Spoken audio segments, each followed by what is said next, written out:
안녕하세요, 여러분. 아름다운 나라 TV입니다.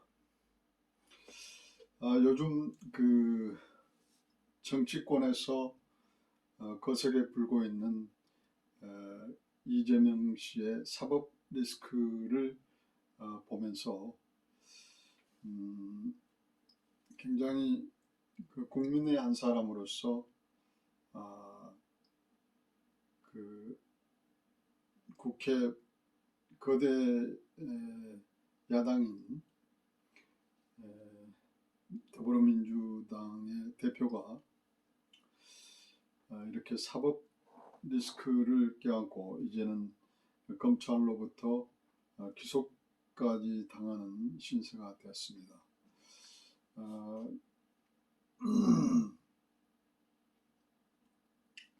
뭐 대장동이니 뭐 여러 가지 사법적 리스트가 있는데 4,895억 원이라고 하는 어, 그, 이 엄청난 천문학적인 이, 그 돈을 어, 그 카르텔을 만들어서 그 카르텔에게 엄청난 이득을 안겨준 어, 토착 비리, 지방에서 일어나는 토착 비리라고 지금 검찰에서 이렇게 음, 적시를 하고 있습니다. 그런데 이런 정치권의 이런 문제들을 바라보면서 더불어민주당과 또 이재명 씨를 바라보면서 맹자님의 순천자 흥, 역천자 망이라는 사자성어가 떠오릅니다. 어, 그러니까 자연의 순리나 또 어떤 법적인 테두리, 진리라고 하는 원리 이런 것을 따르는 사람, 덕을 베풀고 선을 행하고 자연의 섭리를 따르는 사람들은 흥하고 욕심을 부려가지고 탐욕적으로 법을 어기고 또 자연의 순리 또 진리를 역행하는 사람은 반드시 망한다라는 그런 이 격언인데요. 여러분도 뭐 물론 다 아시다시피 그래서 이제 이 맹자님께서 일찍이 이렇게 순천자는 흥하고 역천자는 망한다라고 이야기를 해서 우리들에게 큰 가르침을 주고 있습니다. 세계사를 보면은 어느 민족이나 나라도 자신의 역사를 스스로 써내려가지는 못했습니다. 이집트 파라오에서부터 알렉산더 로마 제국, 아시리아 제국, 몽고 제국, 대영 제국 이 모든 흥망성쇠를 이루었던 모든 민족과 나라들의 보면 그 역사가 자기들 스스로 계획하고 뭐 도모하는 듯 하지만 결국은 어떤 자연의 순리 또 신의 섭리 안에 들어가 있다는 것을 알 수 있습니다. 그래서 그 신의 섭리, 자연의 섭리를 따르는 민족은 흥했었고 그렇지 않은 역행을 하는 민족은 망했습니다. 그 역사적으로 많은 교훈들을 볼 수가 있습니다. 뭐 서양 역사도 그렇거니와 동양 역사도 마찬가지로 서양 역사와 별반 다를 게 없습니다. 특히 우리나라는 고구려 멸망 이후 지금까지 외세의 시달림에 가혹한 역사를 기록해 왔습니다. 특히 조선 말부터 지금까지 150년간 우리는 단 한 번도 우리 역사는 우리 의지와는 다르게 지내왔습니다. 이 모든 역사적 사실을 바라보면 역사는 사람이 끌고 갈 수 없고 하늘의 뜻에 달려있다는 점을 깨달을 수 있습니다. 맹자의 이루상편에는 순천자흥, 역천자망이라는 말씀이 있습니다. 아까 이야기했듯이 하늘이 주신 역사를 따르면 그 역사는 존립하고 흥했지만은 하늘의 이치를 어기면 반드시 망한다고 하셨습니다. 150년 전 병인박해는 우리나라의 이야기인데요.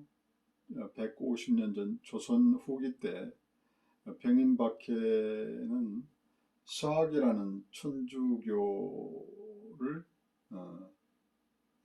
박해를 했습니다. 5가구를 한 계통으로 구성하는 조선 후 오가작통이라고 하는 시스템이 있었는데 한 계통이 5집에서 단 한 집만 천주학, 그러니까 천주교를 믿는 사람이 있으면은 5집 모두를 참수하는 킬링필드 같은, 캄보디아에 있는 킬링필드 같은 그 일을 자행했고, 그런 것들이 사람을 그냥 그 수만 명을 죽이는 그런 역천의 길을 걸었었죠. 그래서 그 당시에 천주교 박해로 인해서 전국적으로 한 2만여 명이 이렇게 그 죽임을 당하는 어처구니 없는 일이 자행됐지 않습니까? 그뿐만 아닙니다. 조선 후기 때 그러니까 서쪽에 이제 학문이나 이런 것들이 들어와서 이런 분란을 일으켰는데, 또 그 우리 조선 후기 때 그 동학이라고 하는 민중 혁명이 일어났었잖아요. 그래서 그 동학군을 진압하는데 실패를 했어요, 정부가. 그래서 청나라 군사를 불러들이고 이에 일본군까지 가세를 시켜서 무한 살육을 벌였습니다. 전 국토에 시신이 널려있는 참상을 연출하였죠. 더욱 비참한 것은 그 부작용으로 우리나라에서 청나라군과 일본군이 격돌하는 청일전쟁으로 국토와 국민은 더욱 황폐해졌습니다. 그래서 일본이 대승을 하여 가지고 조선을 먹기 위한 수순으로 청나라 속국 탈을 대한제국이라는 미명으로 자주 독립제국으로 승격시키는 억지 춘향극도 벌어졌었죠. 조선은 이렇게 역천을 해서, 그러니까 자연의 순리 또 신의 섭리를 역천을 해서 바로 망국에 들어서서 경술국치를 당하는 일본 식민지가 되었지 않습니까?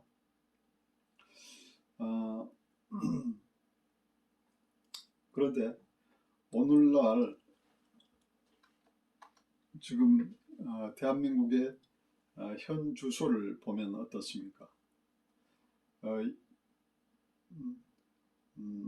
윤석열 대통령이 이제 그 대통령으로 취임한 지 1년도 채 되지 않은 상황입니다.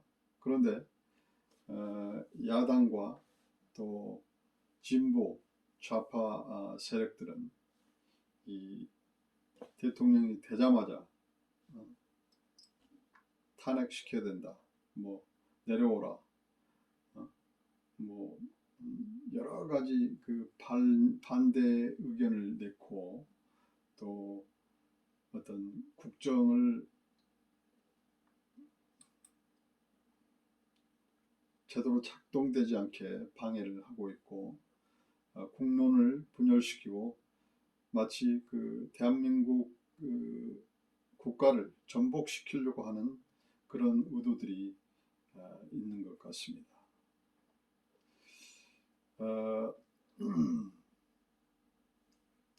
왕조가 어리석어서 죄업을 받았지만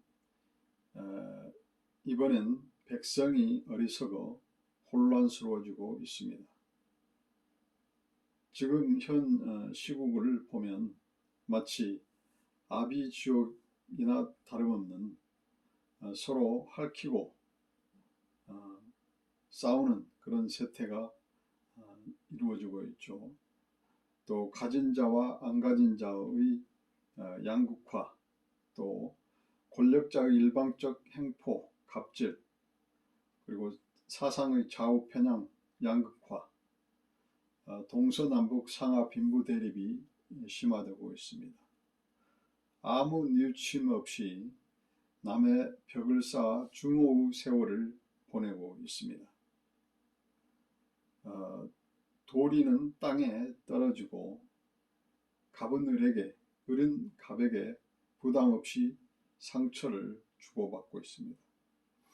이러한 인격 파괴적인 풍토가 만연되어 있습니다. 이런 그 풍조들은 마치 그 성공을 어떤 세속적인 또 물질적인 풍요, 세속적인 어떤 성공, 어떤 금전, 돈의 많고 적음을 그 어떤 출세의 목표로 믿고 따르는 이런 그 배금 사상, 또 물질 만능주의, 또 이 잘 먹고 잘 살려고 하는 그런 자기만 잘 먹고 잘 살려고 하는 이 탐욕 추구에서부터 시작되는 것이 아닌가라는 그런 생각을 했습니다. 뭐 이렇게 이제 그 맹자님의 이런 그 사자성어를 통해서 우리가 현 시국을 바라보면 정말 가관이죠. 특히 정치권에서 어떤 야당과 야당 대표인 이재명 씨를 바라보면서 참 국민의 한 사람으로서 자괴감을 느낍니다. 그런 의미에서 이재명 씨가 그 16일 날 검찰로부터 구속영장을 청구를 당했습니다. 그 기사들을 제가 발췌를 해서 한번 쭉 한번 살펴보도록 하겠습니다. 검찰이 위례 신도시 대장동 개발 특혜와 성남FC 후원금 의혹 등 관련해서 이재명 더불어민주당 대표에 대한 구속영장을 16일 청구를 했습니다.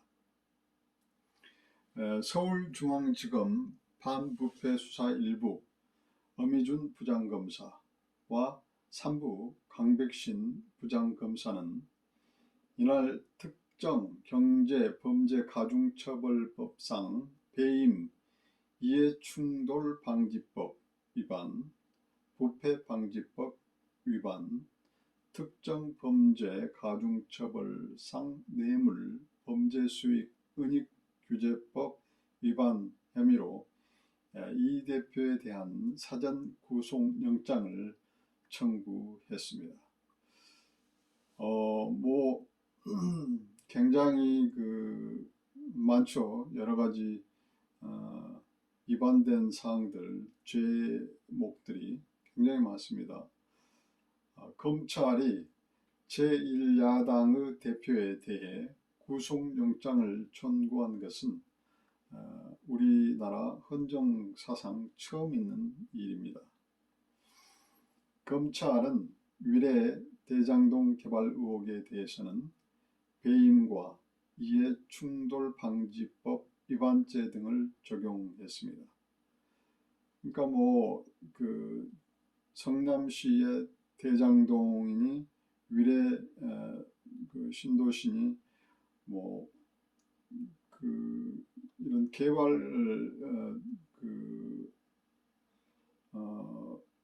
비리가 굉장히 지금 첨예하게 지금 대립이 되고 있는데 그 내용인 것 같습니다.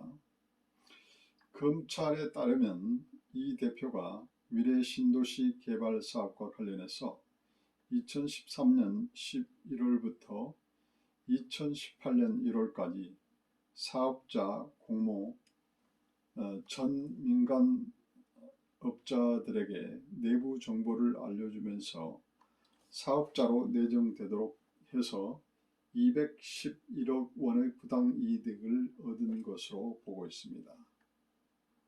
또한 2014년 8월부터 올해 1월까지 대장동 개발 사업 과정에서 알게 된 직무상 비밀을 이용하여 민간업자를 시행자로 선정해서 7,886억 원의 상당의 이익을 취한 혐의를 받고 있습니다.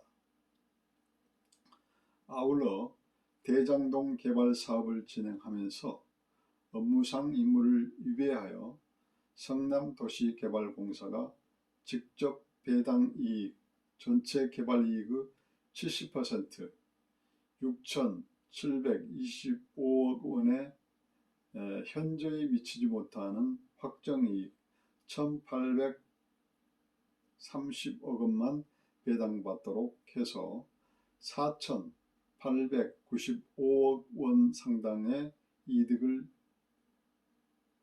취득하고 성남도시개발공사와 같은 금액 상당의 손해를 끼친 혐의를 받고 있습니다.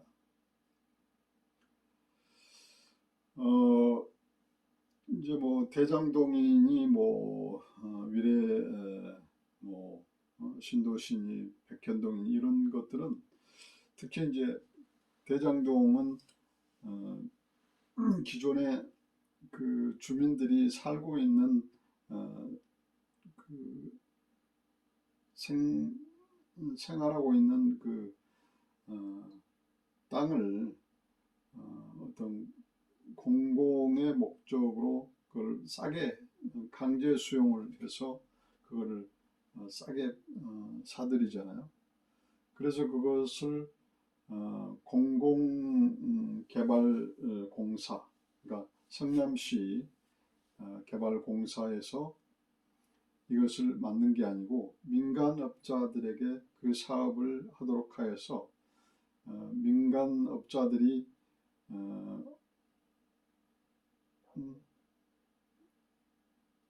7,886억 원 상당의 이득을 취한 혐의를 받고 있다고 하지 않습니까?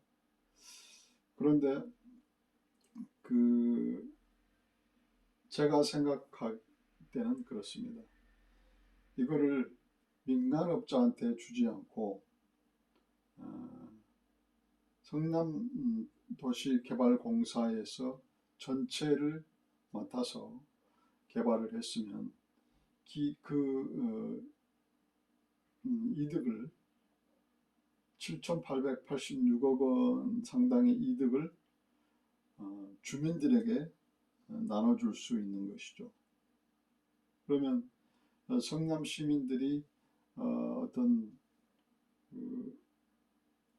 주민들에게 굉장한 이득을 줄 수 있는데, 공익적인 이득을 줄 수 있는데, 민간업자들에게 이것을 돌려줌으로써 민간업자들이 결국은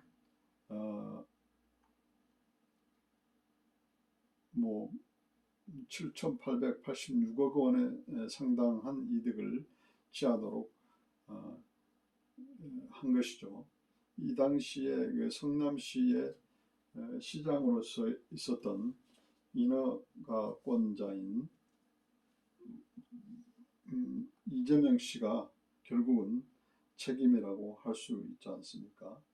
근데 이런 그 검찰에서 이런 그 조사나 이런 모든 어떤 그 기소되는 내용들을 그 이재명 씨는 다 소설이라고 지금 소설 쓴다고 지금 그 이야기를 하고 있지 않습니까? 그래서 이거는 그 뉴스를 보고 또 객관적인 측면에서 바라보는 더불어민주당과 이재명 씨를 바라보는 객관적인 어떤 의식을 가진 상식 기본 상식을 가진 국민들이 이 내용을 바라볼 때 이것은 잘못됐구나라는 것을 판단할 수 있잖아요. 그런데 이재명 씨는 그 공권력 검찰이라고 하는 공권력이 뭐 어떤 야당 탄압이라는 이름으로 소설 쓴다라고 이야기하고 있지 않습니까? 이거는 제가 볼 때 국민들을 기만하는 행위라고 생각합니다. 성남FC 후원금 의혹에 대해선 제3자 뇌물죄가 적용이 됐습니다.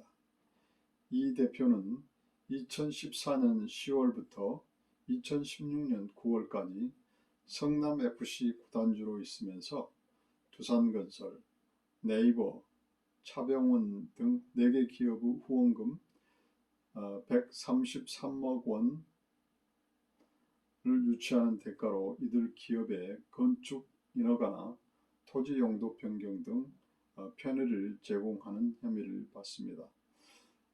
성남FC 후원금은 뭐 예를 들어서 스폰서죠. 일종의 뭐 광고 스폰이 되겠죠. 그렇다고 한다면 어떤 이 후원한 대가를 그 건축 인허가 하는 또는 그 용도 변경 등의 편의를 제공을 하지 않아야 됩니다. 예를 들어서 그 광고 홍보해주는 것으로 그 후원금이 그 사용되는 겁니다. 예를 들어서 1억을 광고 스폰서로 1억을 제공 후원을 받았다면 광고만 해주면 되는 거지. 기업에게 건축 인허가를 시장의 권한으로 해준다는 것은 이거는 제3자 뇌물죄가 적용이 뭐 역력하게 됐다라고 볼 수 있겠죠. 근데 이것마저도 이재명 씨는 자기가 떳떳하고 죄가 없다. 그리고 검찰이 소설을 쓰고 있다라고 이야기를 하고 있습니다. 또 뇌물을 공여받은 것임에도 기부를 받은 것처럼 기부단체를 끼워 넣고 기업들이 이 단체를 통해 성남FC에 돈을 지급하게 한 혐의도 있습니다. 민주당은 이렇게 말을 하고 있습니다. 윤석열 검찰 만행에 분노한다. 진실 지키기 위해 싸울 것. 박홍근 민주당 원내대표는 이날 오전 국회 본청에서 열린 원내대책회의에서 회의 도중 이 대표에 대한 구속영장 청구 보도가 나왔다며 참으로 개탄스럽다고 밝혔습니다. 근데 이제 그러면서 오로지 야당 대표를 정적으로 제기하려는 목적에 충실한 검찰은 정권의 하수인으로 보인다라며 이 대표에 대한 영장 청구에 대해서는 당 지도부와 상의해서 향후 당 차원에서 어떻게 대응할지는 조속히 정리해 볼 것이라고 덧붙였다. 안호영 민주당 수석대변인 역시 이날 오전 국회 소통관에서 야당을 무력화하고 대통령의 정적을 제거하려는 전대미문의 폭거라며 군산 정권도 하지 못했던 일을 서슴지 않고 자행하는 윤석열 검찰의 만행에 분노한다고 말을 했습니다. 그런데 이제 그 가장 중요한 것은 이제 이재명 씨는 뭐 어떤 그 이게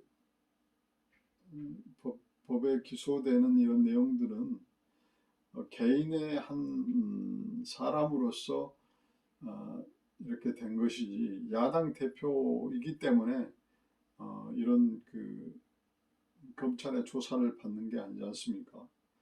이거는 윤석열 그 대통령이 되기 이전에 다 조사가 됐었고 그 지금 이게 진행되는 과정에 속하는 것이잖아요. 그런데 이것을 마치 어떤 검찰 독재를 하는 것처럼 지금 국민들을 호도하고 있다는 것입니다. 그로 인해서 진영 논리, 그러니까 국민들이 어떤 좌파, 우파 또는 야당, 여당이라고 하는 진영 논리에서 첨예하게 대립하도록 지금 그 국민들을 선동, 호도하고 있는 것입니다. 그래서 이게 가장 큰 그 이재명과 더불어민주당의 가장 큰 죄라고 저는 생각하고 있습니다. 이 그 굉장히 이런 형상들이 이제 그 계속 하다 보면 이게 큰 일이 일어날 것 같다라는 생각이 듭니다.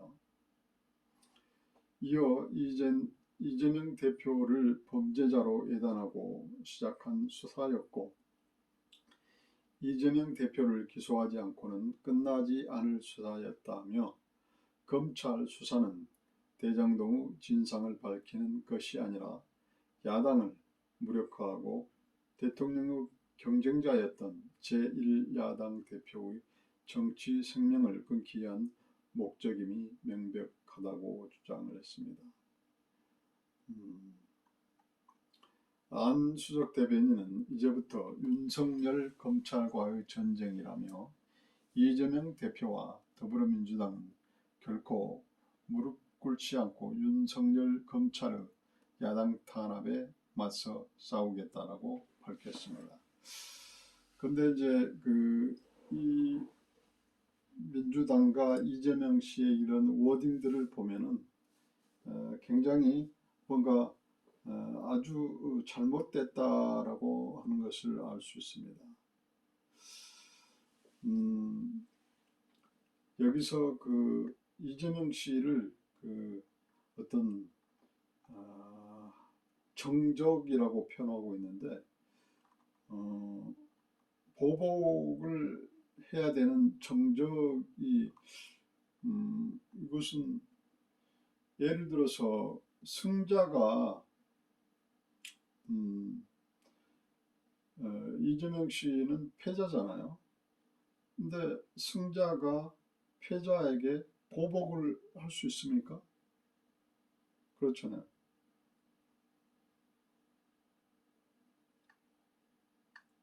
이거는 승자는 패자에게 보복할 일이 없잖아요.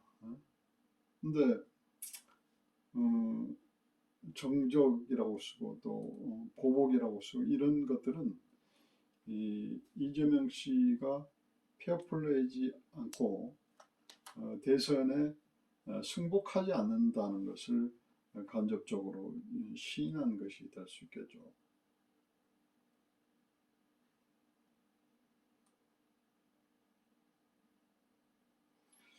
그래서 이제 이러한 그 정치권에서 불고 있는 여당 또 야당 또 윤석열 대통령과 또 이재명 씨의 치열한 어떤 전쟁과 같은 이런 그 상황은 결코 대한민국이 도약하는데 그리고 화합하고 국민들이 화합하고 통합하는데 굉장히 큰 걸림돌이 되고 있습니다. 정치권에서 그 균열된 어떤 여론, 그 국론을 봉합하고 어떤 뭉치게 하는 그런 역할들을 해야 되는데 그것이 아니고 오히려 싸움을 증폭시키는 그런 역할들을 하고 있습니다. 그래서 저는 이재명 씨를 바라보면서 이런 생각을 하게 됐습니다. 순천자는 흥하고 역천자는 망한다.